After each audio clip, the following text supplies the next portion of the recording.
तो आज एक बात आपने जरूर नोट की होगी, 2014 से लेकर अब तक शायद ये पहला पार्लियामेंट का सत्र है कि जिसके एक दो दिन पहले कोई विदेशी चिंगारी नहीं पड़ती, विदेश में से आग लगाने की कोशिश रही हुई है। 10 साल से, यानी 14 से देखना, हर सत्र के पहले शरारत करने के लिए लोग तैयार बैठे, और यहाँ उसको हवा देने वालों की तो कमी नहीं है। ये पहला सत्र मैं पिछले 10 साल के बाद देख रहा हूँ कि जिसमें किसी भी विदेशी कोने से कोई चिंगारी नहीं हुई।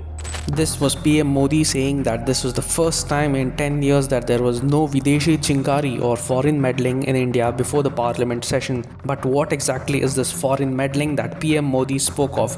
What does it look like and how does it harm India?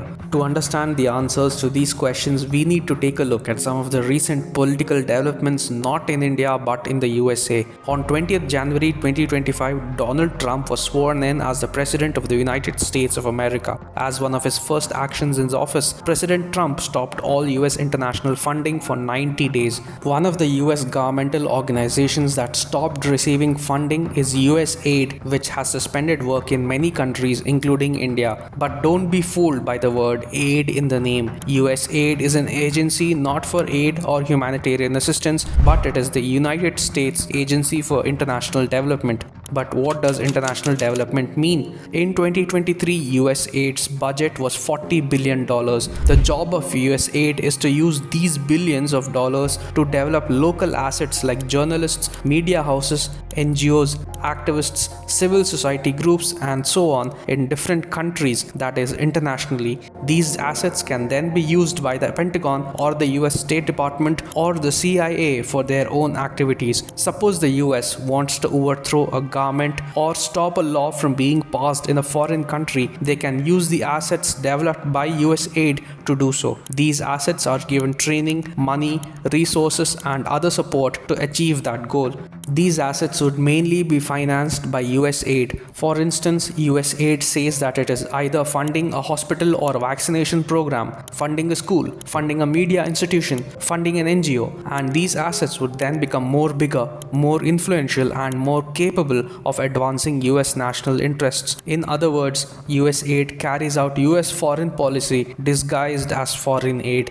Let's try to understand this with a few examples. In the year 2000, Serbia's bulldozer revolution resulted in the overthrow of President Slobodan Milosevic. It was later revealed that anti-Milosevic political groups like Otpor were given training and logistical and financial support worth millions of dollars by several US-based organizations including USAID. In 2003, Georgia witnessed an anti-government uprising called the Rose Revolution, which forced the country's president Eduard Shevardnadze to resign. The uprising was led by student activists and had a major involvement of NGOs. These NGOs were often funded by foreign entities including USAID and George Soros's Open Society Foundations. USAID also trained and funded Rustavi 2, an anti-government TV channel. In 2009, USAID sent young Latin Americans disguised as tourists and health workers and even set up fake HIV awareness workshops to incite a rebellion in Cuba. Between 2010 and 2012, USAID was also behind the creation of a Cuban version of Twitter aimed at creating political dissent in Cuba and triggering an uprising against the Cuban government. In 2013, Bolivia expelled all employees and contractors of USAID for engaging in activities that undermined the Bolivian government. It is also alleged that in 2016, USAID spent millions of dollars on creating political dissent against President Jair Bolsonaro in Brazil.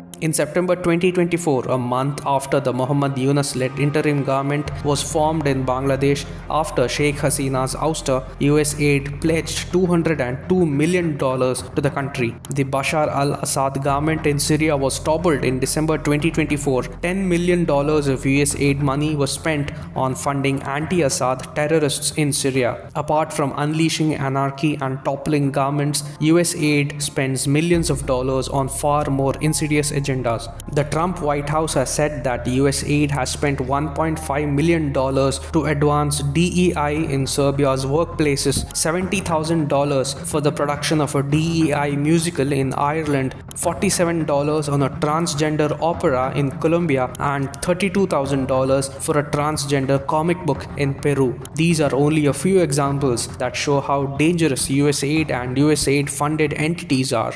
But let's come back to India now. In 1965, USAID gave India a $67 million loan, but the funding came with strings attached. The loan was used to build a chemical fertilizer factory in Madras, but on the condition that a private American company be in charge of distribution and no additional fertilizer plants be built in the region. Since 2001, USAID has given $2.9 billion in assistance to India, but more than 20% of this came in the last 4 years. Over the last 10 years, India has seen politically motivated news reports on the Rafale deal and the Pegasus spyware story, despite the Supreme Court giving a clean chit to the Modi government in both cases. The anti-CAA protests and the anti-farm law protests, with several activists and foreign-funded NGOs playing a key role. This is what PM Modi meant when he said Videshi Chingaari or foreign meddling. But even the Congress party has direct ties with USAID.